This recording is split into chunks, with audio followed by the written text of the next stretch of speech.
A lot of friends here for many, many years, and it's always good to be coming back to the old neighborhood. I grew up just a little bit east of here on Ashland, but on the south side through and through. It doesn't matter if I go to the north side, doesn't matter if I go to the west side, we are who we are.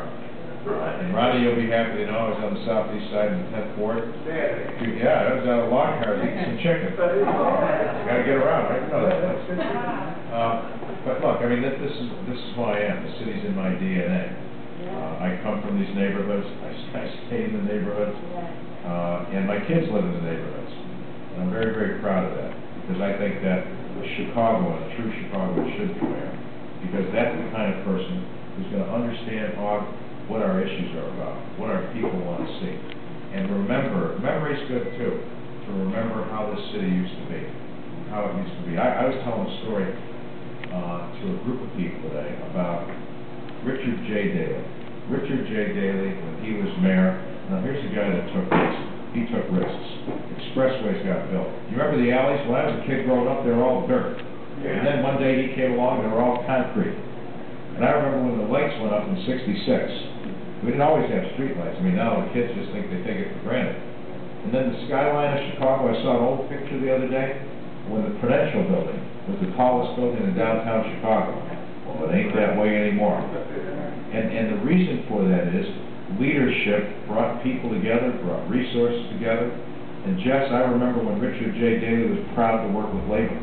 That's how things got done in this city. Well, you know what? Things are changing again. I just came from the Carpenters meeting over at the Carpenters Hall. A couple hundred people there. We had a great meeting, and I told them, look, I see Richard J. Daley, again, as a role model for how we have to take our city forward. You know, things come and go. Periods of time change, but the more you stay in one place, history repeats itself. And right now, I see the relationship with labor and City Hall not being so good. It hasn't been that good for a while. Well, I intend to change that. I really do, Augie, and I'm not just saying that because I'm here. I'll say it tomorrow to the Sun-Times, and I'll say it Friday to the Tribune. It's important that we have good working relationships with all the major groups in Chicago. Business as well. Together, that's how you drive this city forward. That's how you make a better city. That's how you have a better school system. That's how we get ahead of the competition. Now, I'm here to tell you that the state of Illinois took an action to pass that tax increase, and that's going to put more bricks on our back. I just said it. I mean, I don't think those guys got to take care of business down there and not turn to the taxpayer every time things get tough. So I want to make sure that Chicago doesn't wind up in that position. We're not going to have that luxury just to tax people. They're not going to take it. And Chicago has a little bit more of a competitive disadvantage than the state of Illinois, although the state's going to find out soon. People are going to go to Indiana and they're going to go to Wisconsin. And those two governors already both said over the last few days, hey, come on in. Right. Well, you know what? We got to guard the home plate. And the way you guard the home plate best is to take care of business and keep this budget healthy. I'm going to put out some ideas over the next couple of weeks about how we keep this budget healthy and we keep people excited about what the city government's about. But I always enjoy the relationship with labor. And Jess, you know, when we were talking with the Federation of Labor not long ago, I was happy to say that in my 20 years of government, I had working relationships with every labor group. I worked with SEIU, I worked with the trades, I worked with the Teamsters, I worked with the teachers, I worked with police, I worked with fire, I worked with everybody. And I never, ever, ever had a labor group walk away from me at the table.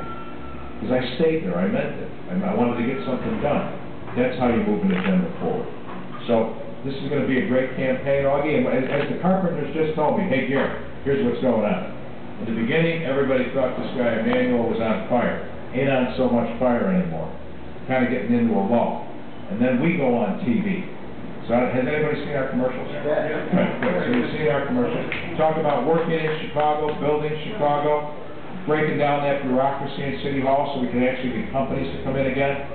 That's going to be the theme of our campaign. A real Chicago, doing real things to make our city strong.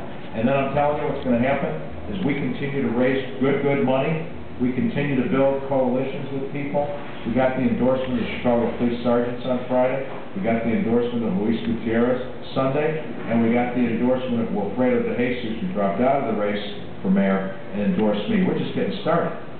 And so on February 22nd, if we don't take this thing outright, then we go right into the runoff and win it April 5th, and we become mayor of Chicago and all work together to make this city everything we want. So thank you very, very much. I appreciate it.